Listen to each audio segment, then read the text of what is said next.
ভাল হৈছে শিক্ষক শিক্ষয়িত্ৰী ভালকৈ শিকাইছে ছাৰ বাইদেউসকলৰ কাৰণে অশেষ ধন্যবাদ ভাল লাগিছে অধ্যয়ন মানে সেনেকুৱা কৰা নাছিলোঁ যেতিয়া সময় পাইছিলোঁ সেইমতে পঢ়িছিলোঁ ভবামতেই হৈছে আৰু অলপ চেষ্টা কৰিলে পাৰিলোহেঁতেন আৰু ইয়াৰ শিক্ষা ব্যৱস্থাৰ মোৰ পৰীক্ষাৰ সময়ত ছাৰ বাইদেউসকলে যথেষ্ট সহায় কৰিছে লগতে মোৰ মা দেউতায়েও গতিকে তেওঁলোকৰ ওচৰত মই সদায় কৃতজ্ঞ হৈ ৰ'ম মই বেছি তেনেকুৱাকৈ পঢ়া নাছিলোঁ ফ্ৰী থাকিলে আৰু যেতিয়া মন যায় পঢ়িছিলোঁ আৰু মন নবহিলে পঢ়া নাছিলোঁ আৰু ইয়াৰ পিছত আমি সম্বৰ্ধনা জনাম আমাৰ মাজত উপস্থিত আছে ইয়াৰ পিছত সম্বৰ্ধনা জনাম আমাৰ মাজত উপস্থিত আছে ইয়াৰ পিছত আমি সম্বৰ্ধনা জনাম আমাৰ মাজত আন এগৰাকী কৃতি ছাত্ৰ জিয়াৰুল ইছলামক আন এগৰাকী কৃতিময় ছাত্ৰী জুৰি দাসক আমাৰ ইনজামুল আলীক সম্বৰ্ধনা জনাম আন এগৰাকী কৃতি ছাত্ৰ শাহানুল ইছলাম ভূঞা চাৰিদুল হুছেইনক সম্বৰ্ধনা জনাব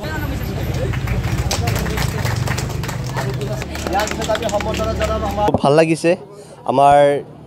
অসম উচ্চতৰ মাধ্যমিক বিজ্ঞান শাখাৰ আমাৰ দ্বিতীয় বছৰৰ আমাৰ যি ফলাফল সেই ফলাফলে আমি ডিলিজেণ্ট একাডেমীৰ পৰিয়ালবৰ্গৰ ফালৰ পৰা আটাই উৎফুল্লিত হৈছে এইকাৰণেই যে যোৱাটো বছৰত আমাৰ 100% আমাৰ প্ৰথম বিভাগত উত্তীৰ্ণ হৈছিলে ঠিক এইবাৰো 100% নম্বৰ লৈ আমাৰ প্ৰতিগৰাকী ছাত্ৰ ছাত্ৰী উত্তীৰ্ণ হৈছে ইয়াৰ ভিতৰত দুগৰাকী ছাত্ৰ ছাত্ৰীয়ে আমাৰ ডিষ্টিংশ্যন নম্বৰ পাইছে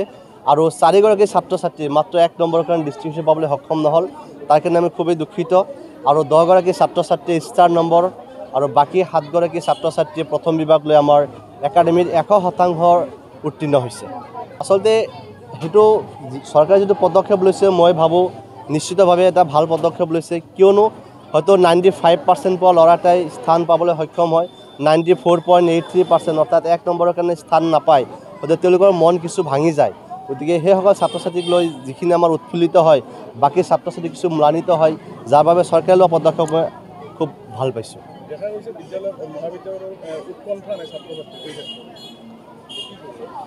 তেওঁলোকৰ খুবেই ভাল লাগিছে এইকাৰণেই যে যেহেতু আমাৰ একাডেমীৰ যি ফলাফল আগৰ পৰাই ভাল বৰ্তমানো ভাল আৰু ভৱিষ্যতে তেওঁলোকৰ যে ভাল ফলাফল দেখুৱাব সেইটো লৈ তেওঁলোকে খুব উৎকণ্ঠিত আৰু উৎফুল্লিত 78.8% লৈ উত্তীৰ্ণ হৈছোঁ এইখন ডিলিজেণ্ট একাডেমীৰ পৰা এইখন ডিলিজেণ্ট একাডেমীৰ ছাৰ বাইদেউসকলৰ মোৰ পৰা আন্তৰিক শুভেচ্ছা জ্ঞাপন কৰিছোঁ আৰু ধন্যবাদ জনাইছোঁ এখন ডিলিজেণ্ট একাডেমীৰ ছাৰসকলে মোৰ কাৰণে যথেষ্টখিনি সহায় কৰিছে মোক মই কলেজত কিবা বুজি নাপালে মই যদি ছাৰসকলক কৈছোঁ কিন্তু ছাৰসকলে মোক লগে লগে ছল্ভ কৰি দিছে মোক যথেষ্ট সহায় কৰিছে মোৰ MD ছাৰে মই আৰ্থিক অৱস্থাৰ কাৰণে মই পঢ়িব পৰা নাছিলোঁ এই MD ছাৰে মোক আৰ্থিক অৱস্থাৰে সহায় কৰি মোক এইখন ডিলিজেণ্টত মোৰ আজি ইমান নাম্বাৰ লৈ পাছ কৰাৰ সুযোগ কৰি দিছে MD ছাৰে মই MD ছাৰৰ ওচৰত সদায় কৃতজ্ঞ হৈ থাকিম মই MD ছাৰৰ ঋণ কেতিয়াও শোধ কৰিব নোৱাৰোঁ মই এনে ডক্টৰৰ লাইনত কিবা পঢ়িম বুলি ভাবিছোঁ মই এনে ডান্স কৰি ভাল পাওঁ পঢ়াৰ লগত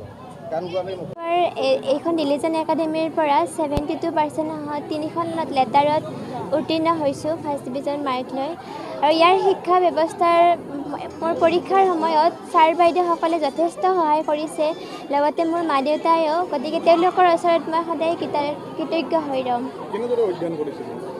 মই বেছি তেনেকুৱাকৈ পঢ়া নাছিলোঁ ফ্ৰী থাকিলে আৰু যেতিয়া মন যায় পঢ়িছিলোঁ আৰু মন নবহিলে পঢ়া নাছিলোঁ আৰু হয় পাইছোঁ লিজা পাৰভিন মোৰ ঘৰ দোলাশালত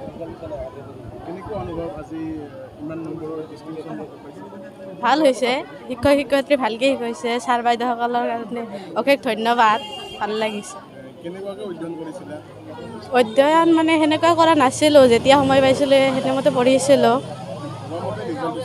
ভবামতেই হৈছে আৰু অলপ চেষ্টা কৰিলে পাৰিলোহেঁতেন আশা আছে